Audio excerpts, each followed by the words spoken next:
Imagine this. It's late at night. Everything is quiet. You're lying in bed. The lights are off, but your mind is lit up like a city that never sleeps. You close your eyes, wishing to drift into a deep slumber. But instead, your thoughts begin a noisy parade. Unfinished work, forgotten appointments, words left unsaid, worries about family, finances, the future. All of it appears like a stream of cars on a highway with no red lights. And the scariest part? They never stop. From the moment you wake up in the morning, that stream of thoughts picks up right where it left off. You think about what happened yesterday, worry about what might happen tomorrow, and plan the 100 things you need to do today. There's a voice in your head, no one else but you, constantly speaking. It analyzes, compares, judges, and predicts. What's strange is that we've lived with it for so long that we hardly notice it's there. We assume it is me, an inseparable part of our identity. But the teachings of Buddhism and many other ancient spiritual and meditative traditions point to a profound truth. Peace doesn't come from controlling every thought, but from pausing to observe them. Instead of getting swept away or reacting automatically, we simply recognize and witness them like someone standing by the roadside, watching traffic pass without stepping into it. So, is it possible to soften that voice in our heads? To slow down the stream of thoughts, or even experience moments of emptiness, where the mind becomes completely still? The answer is yes.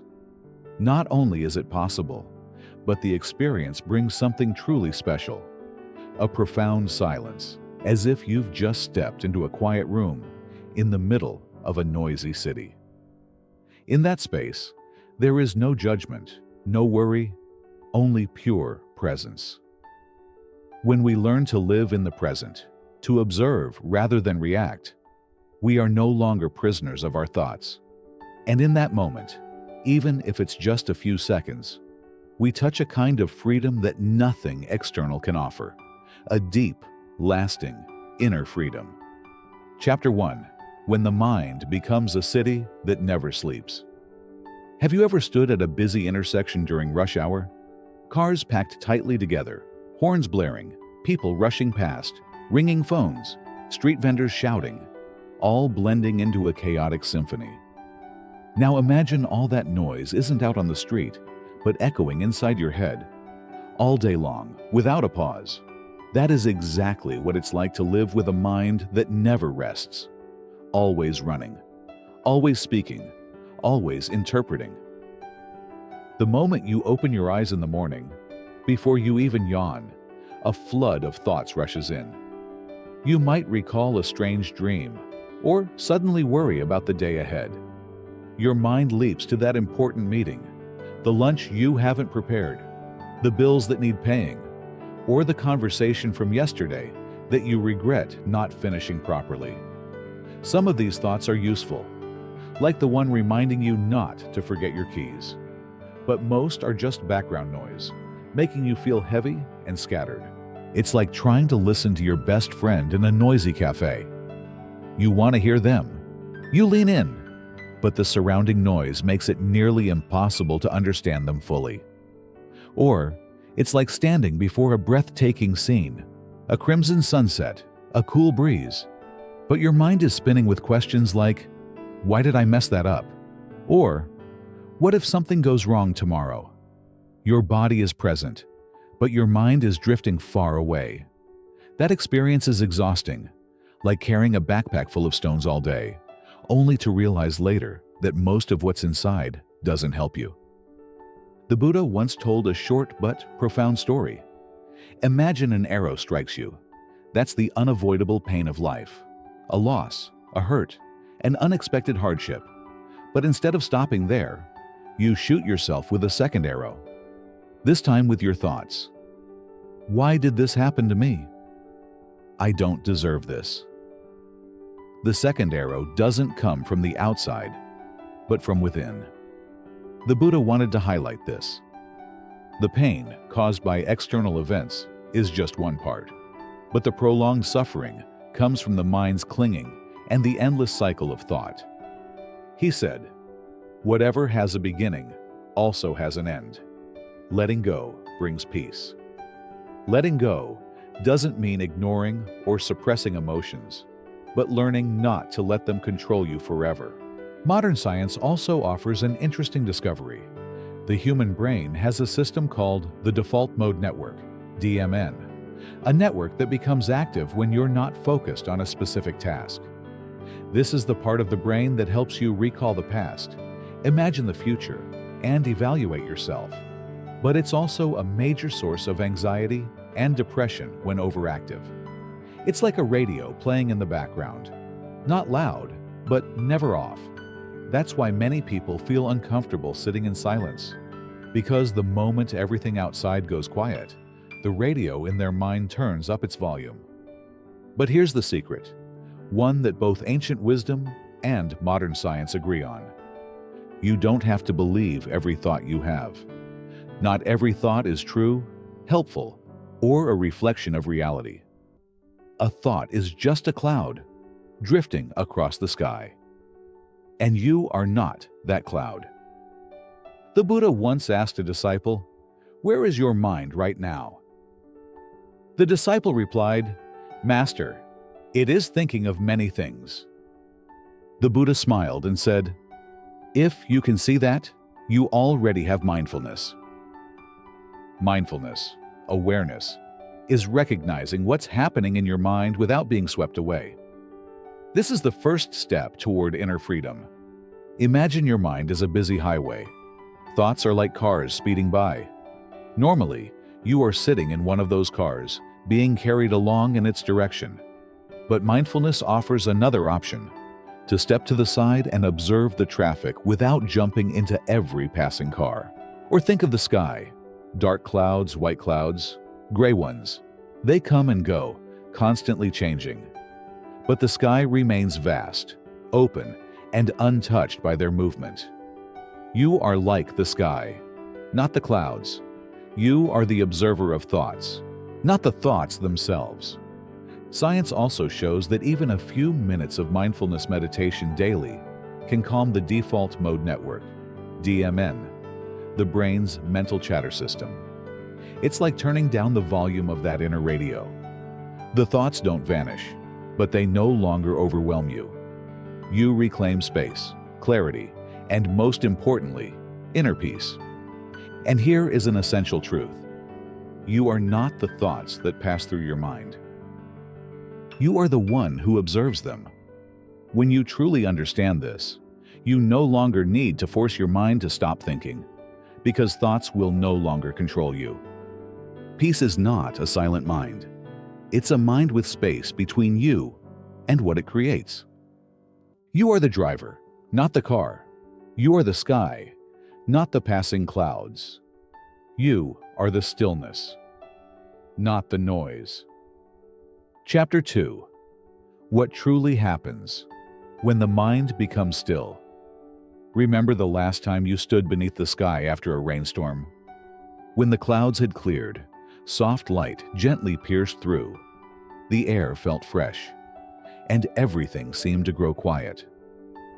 Even the sounds around you felt different, not because they disappeared, but because you were truly listening. That is the image of a still mind.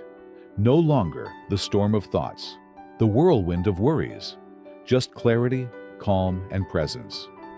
Ordinarily, the human mind is like a stormy sea. Waves of thought crashing one after another.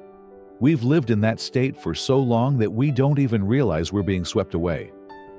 But something miraculous happens when the wind, our unconscious and constant attention to thoughts, begins to subside. At that moment, the sea of consciousness starts to settle, and in the stillness, we can finally see to the bottom, where the deepest truths have always been, quietly waiting to be seen. The first feeling many people experience when the mind quiets down isn't something mystical. It's simply relief. A lightness, as if you've set down a heavy backpack you never knew you were carrying. That invisible burden of thousands of thoughts daily, worries, plans, expectations, self-judgments. When those thoughts fade, your breath deepens, your shoulders soften, your heartbeat slows.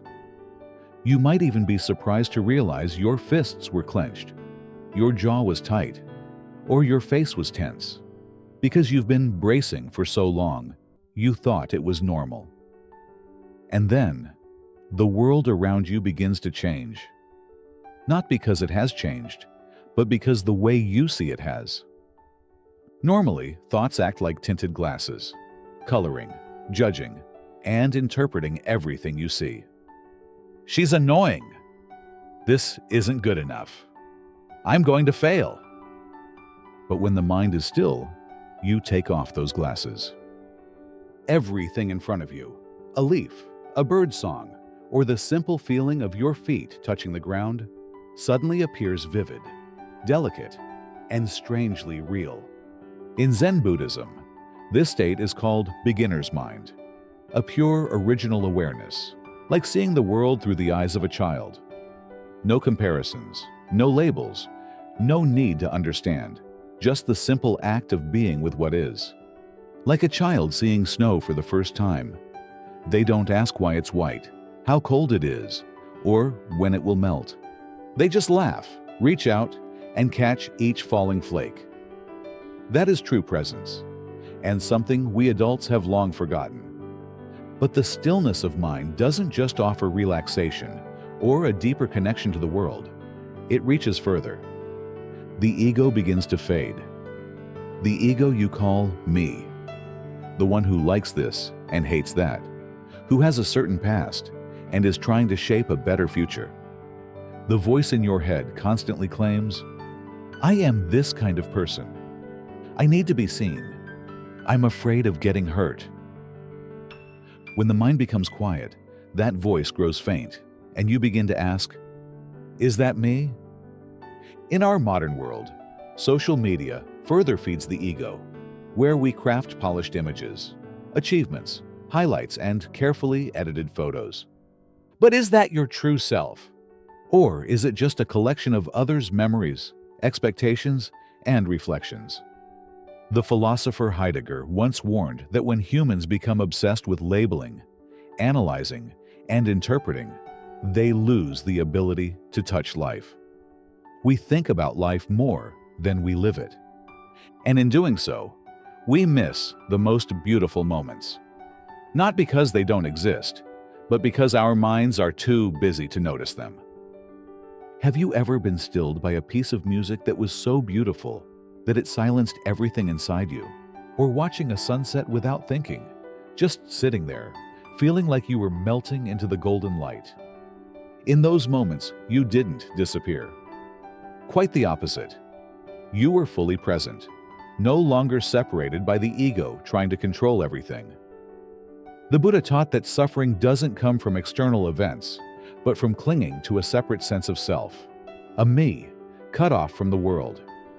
And when you let go of that self, even for a moment, a door opens. Not to emptiness, but to a deeper, richer sense of being. You don't become nothing. You become everything. When thoughts stop, you don't vanish. You return. Return to yourself, not the image, not the role you play, but the living, breathing presence in each moment. You don't have to force peace. Peace has always been there, just waiting for you to be silent enough to hear it. Chapter 3. The Art of Balancing Thought and Stillness. There's a common misunderstanding on the inward journey. Thinking is the enemy. When seeking peace through meditation, many try to eliminate all thoughts, as if an empty mind is the key to enlightenment. But in truth, thoughts are not something to get rid of. They're not a burden, but a tool, one of our most powerful abilities. Through thought, we solve problems, create art, design, and build families, communities, and civilizations. Thought has taken humanity from caves to the cosmos. But like a sharp knife, thought can nourish or harm depending on its use. In the hands of a skilled chef, a knife creates beautiful meals. In careless hands, it becomes dangerous. Thoughts, too, are neutral. Our relationship with them matters. The path the Buddha taught in Buddhism is one of balance, the middle way. Not indulging in desire, but also not suppressing life harshly. The same applies to our inner life, not being swept away by uncontrolled thought, but not trying to forcibly silence the mind. On one side is mental chaos, worry, overthinking, doubt. On the other is repression, forcing the mind into unnatural silence. The middle way invites us to walk between these extremes with awareness. So, how do we live in harmony with both thought and stillness? The answer lies in knowing when to think and when to step back and simply listen. Like breathing in and out, thought and stillness balance each other. If you only inhale, you suffocate. If you only exhale, you can't live. A healthy spiritual life is not always silent or busy. It's a rhythm between the two. In the Buddha's Eightfold Path, there's a step called right thought, samma sankappa. Many think it means morally correct thinking, but it goes deeper. Right thought arises from compassion, clarity, and letting go. It's not forced, but born from inner awareness, honesty, and gentleness. A monk once asked the Buddha, "Should I try to stop thinking?" The Buddha smiled and said, "Think when needed, but don't be carried away by your thoughts." This simple reply holds profound wisdom. Instead of trying to eliminate thoughts, we learn not to let them control us. The mind is like a river, flowing, sometimes muddy, sometimes clear. You don't need to stop the river. You simply don't have to be swept away. You can stand at the bank, watch, and choose when to step in. Imagine a pianist. A master doesn't play as many notes as possible. They choose the right notes at the right time and know when to pause. The beauty of music lies in both sound and silence. Likewise, wisdom is knowing when to think and let stillness speak. So the goal isn't to live without thought, but with a mind that knows when to think and when to simply be. Balance isn't a destination, it's a dance between clarity and quiet. And when you learn this art, you don't just master your thoughts. You awaken to a life of freedom, wisdom, and quiet inspiration. Chapter 4. If all thought ceases, what remains? The human mind is often compared to a river, always flowing, always moving. In that river, thoughts are like waves, emotions are the water, and awareness is the light dancing on the surface. These never stop. But what if, one day, the river becomes completely still? No waves, no movement, just a perfectly calm surface. What remains when every thought fades into silence? Is it awakening or emptiness? A deeper form of life or a cold void? These questions have been asked for thousands of years and still invite deep contemplation. In deep meditation, not just relaxation but true meditative absorption, there can be rare moments when all thoughts vanish. No inner voice, no images, no mental chatter. Yet the person is not unconscious. The mind is quiet, but awareness remains, without words or concepts, yet astonishingly clear. It's not disappearance, but a form of presence that transcends thought. Buddhism has a profound state called Nirodha Samapatti, the cessation of perception and feeling. In this deep meditative state, there's no sensation, no awareness of space or time, or mental activity. And yet, the meditator remains, not asleep, not unconscious, but resting in an indescribable stillness. Those who have experienced it often describe it as the purest peace they've ever known, effortless, boundless, and beyond reason. But this raises a question. Would we still be human if thought stopped forever? Would we still love, communicate, create?